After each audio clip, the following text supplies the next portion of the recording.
Good morning. I want to thank everyone for coming out this morning. Help us celebrate a very, very special event here at Georgia Southwestern. You know, this semester has really gotten off to a remarkable start for the university. Our enrollment has now increased for 8 consecutive semesters and is currently at the highest point in the history of the institution.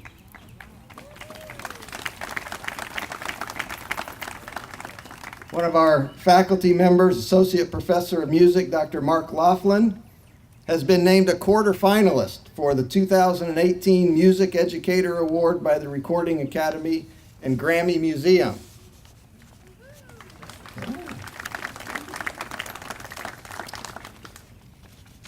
The Rosalynn Carter Institute for Caregiving, and this is kind of brand new news here, just received approval for a $500,000 grant from the Administration for Community Living to teach and provide new resources for caregivers caring for someone with dementia all across the United States. One of our alums, School of Business Administration alumnus Jaha Dukura, was recently named to Time magazine's list of the world's 100 most influential people.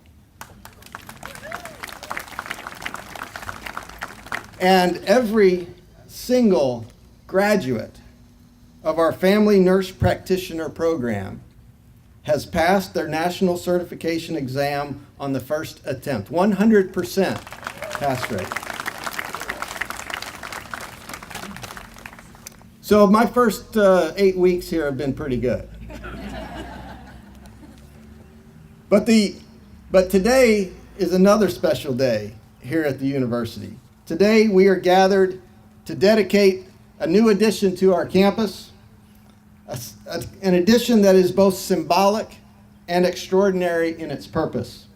The story we are telling today and the construction process we are completing with today's ceremony actually began on February 13th, 1942, when 4 freshmen, and I'm sure with the urging of the president, or at least permission, etched their names in the wet concrete of the newly constructed driveway into the campus.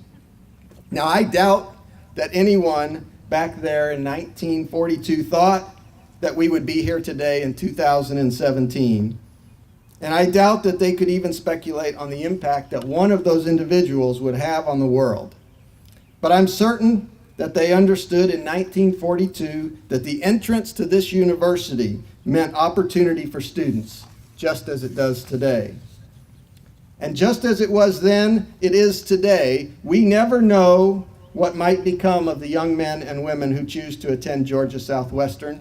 But we do know without any doubt that because we are here and because we are open and because people pass through these doors, their lives will be better and their impact on our community, our state, our country, and maybe even the world will be significantly improved.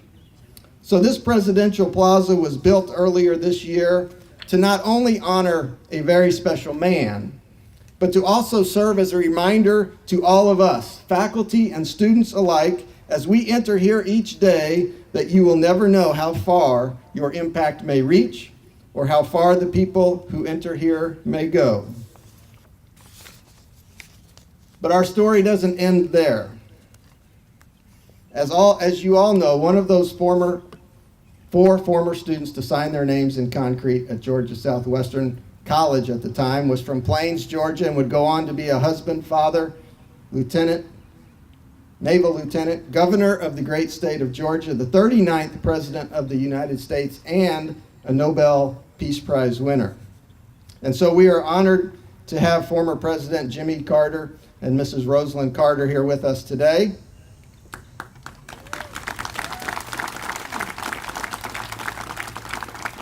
As you all know, they have made service their life's work through organizations like the Carter Center and the Rosalynn Carter Institute for Caregiving, which right across the street from us, we're proud to host every single day. And we appreciate so much that your legacy is here. but our story continues to get better.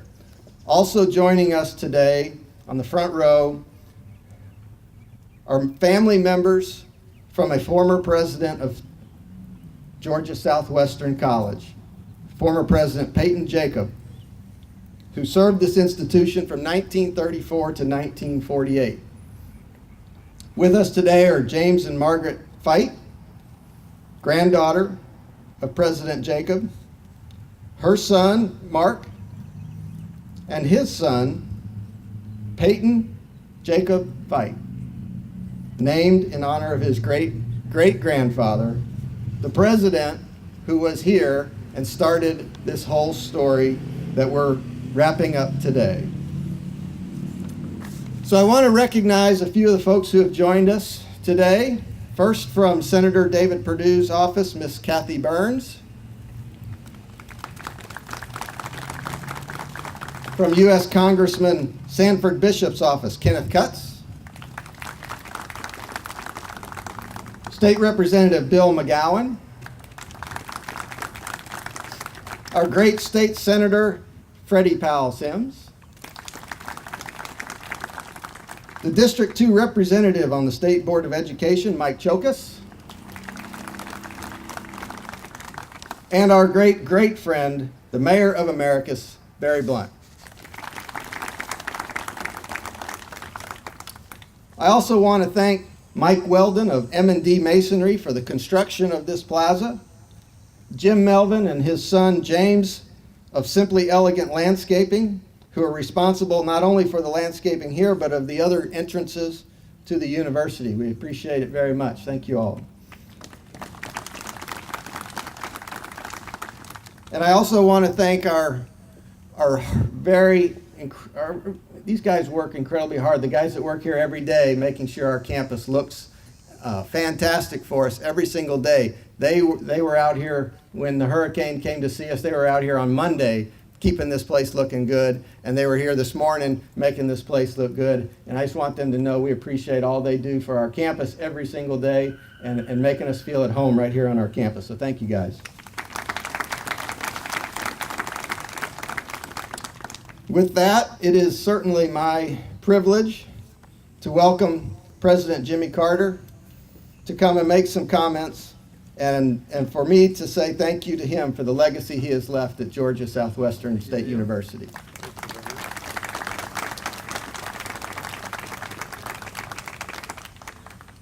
Well, thank you, Neil, very much. I think the folks here assembled today are more than we had students at Georgia Southwestern in those days, but thanks to the leadership of Neil and his predecessor, Georgia Southwestern continues to grow in student enrollment and also in quality, and also to make me proud of my heritage here. I graduated from Plains High School in 1941, and I came to Georgia Southwestern. A lot of people, other people had come from Plains to Georgia Southwestern to go to school, but I wanted to totally immerse myself in Georgia Southwestern and learn as much as possible as I could about what it was like to be really part of a university. So I stayed in a dormitory over here, although I had enough money then for bus fare back and forth, which my wife did 3 years later. She rode in a bus back and forth every day, but I decided to stay in the dormitory. Dr. Peyton Jacobs was the president, and he was also trying to improve Georgia Southwestern as proved by the concrete that he was pouring around the main driveway to Georgia Southwestern. And I don't know how in the world I was chosen to be one of the 4 future leaders at that time. I've looked at the names of others. One of them was my special friend, Bobby Logan, and I used to date his beautiful sister, and he lived in Quitman, Georgia, and I went down to Quitman to visit her every now and then and be with Bobby.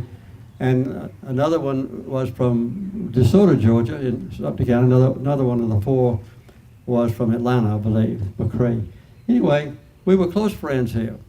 I think the reason I was chosen was because I was the laboratory assistant for Dr. L.R. Towson, who taught physics and chemistry and astronomy, and he asked me if I would be his laboratory assistant. I don't think they paid me anything, but I got a lot out of it. Dr. Towson was the leader of a Army Reserve here, and this was during the time of the beginning of the Second World War, as you know, in 1941. And Dr. Towson had to drill the students twice a week. So I was called upon to teach the home ec girls who had to take chemistry to qualify to get a degree from Georgia Southwestern in that discipline. So I was probably one of the most fortunate male students on the campus because all the home ec girls wanted to, be friendly with me, and I was glad to reciprocate their attention. So I had a very good time in those days. Georgia Southwestern was my only destination at that time. I wanted to go to the Naval Academy since I had been 5 or 6 years old. There weren't any free universities in America then, except all that I knew about was West Point and Annapolis. And if when I was 6 years old, if my teachers or any business asked, Jimmy, what do you want to do when you grow up? I always said, I want to go to Annapolis and I want to be a naval officer. And that was my only ambition at that time. After I'd been at Southwestern for a year, which was just a 2-year college, as I've already said, I got an appointment to Annapolis a year in advance. And I figured I'd go to Georgia Tech and get a little bit more advanced mathematics than was taught here at that time. So I went to Georgia Tech for a year, then I went to the Naval Academy and finished there. And then I went to Union College in Schenectady, New York later for graduate work in nuclear physics. But I've always had a very close attachment to Georgia Southwestern College. It meant a lot to me. One of the things that I did when I got the Nobel Peace Prize was give a good portion of the prize money to Georgia Southwestern College because I felt that was a basis for my education in general, not only in physics and chemistry and astronomy and mathematics, but also in just how to get along with folks. And that was during segregation days, unfortunately. I grew up in Archery, Georgia, on the other side of Plains, and all my neighbors were African Americans. So I had seen the downside of racial segregation. And so that, plus my experience here at Georgia Southwestern and the leadership of Dr. Peyton Jacobs, was what made me be kind of a champion of human rights. While I was in the White House, I had two ambitions. One was to keep our country at peace, and the other one was to be a champion of human rights. So while I was there, I was fortunate enough. We never dropped a bomb, we never fired a bullet, we never launched a missile when I was in office, and I hope that we can return to that commitment to peace and human rights sometime in the future. So you can get a good comparison here between the achievements of me and my wife. I've got a little concrete thing, that I carved my name on, in 1942, and Rosalynn has an entire school apparently on the other side with a statue of herself in the front. So I'm very grateful for everything that Georgia Southwestern has done. When I got to the state senate, which Neil didn't mention, I went to state senate before I went to be governor.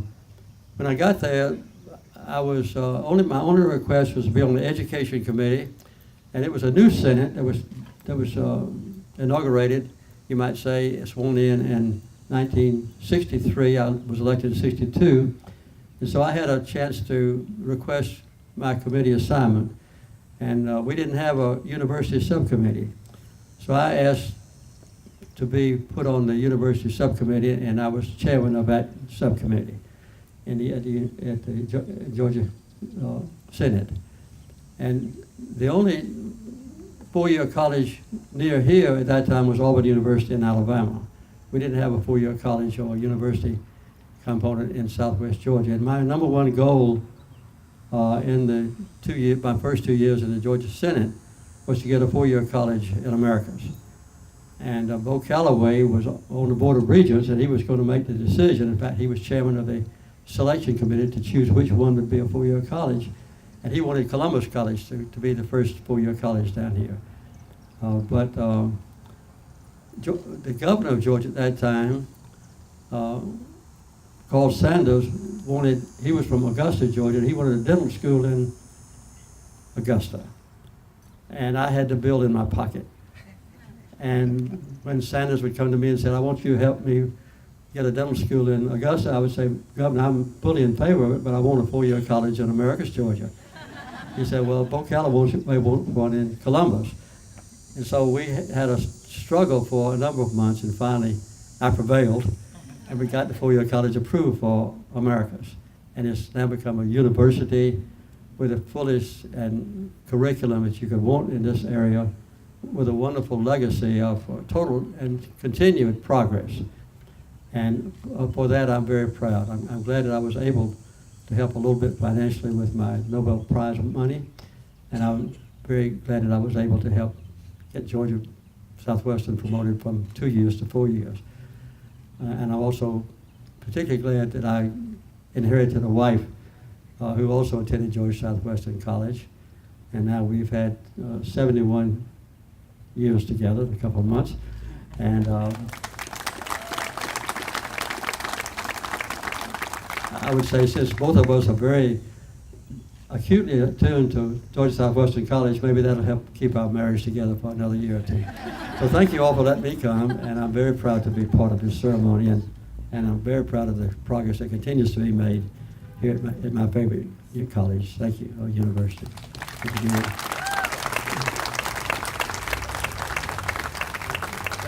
We're going to cut the ribbon, and then you're going to put your name in that concrete over there. All right? Yep.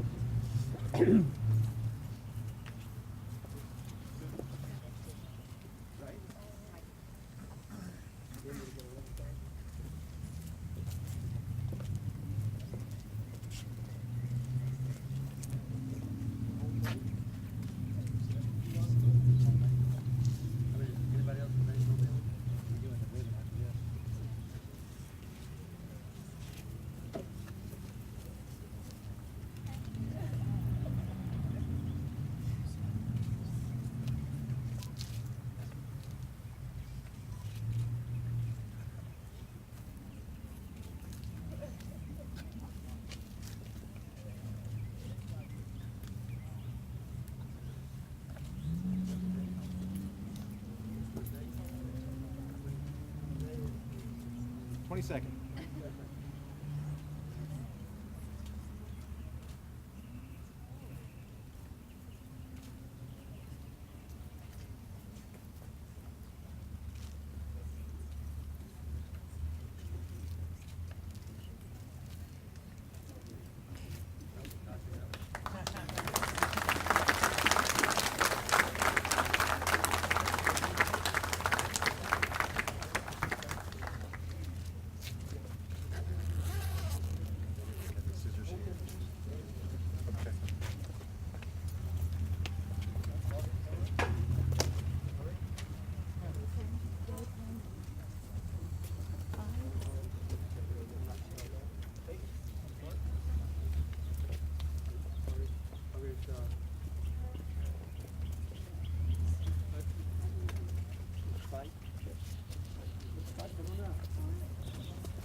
Again, we are so thrilled that President Carter initially left his mark on the campus in 1942, and as you've seen, he has now left his mark again 75 years later, which will also be on display here in the Presidential Plaza.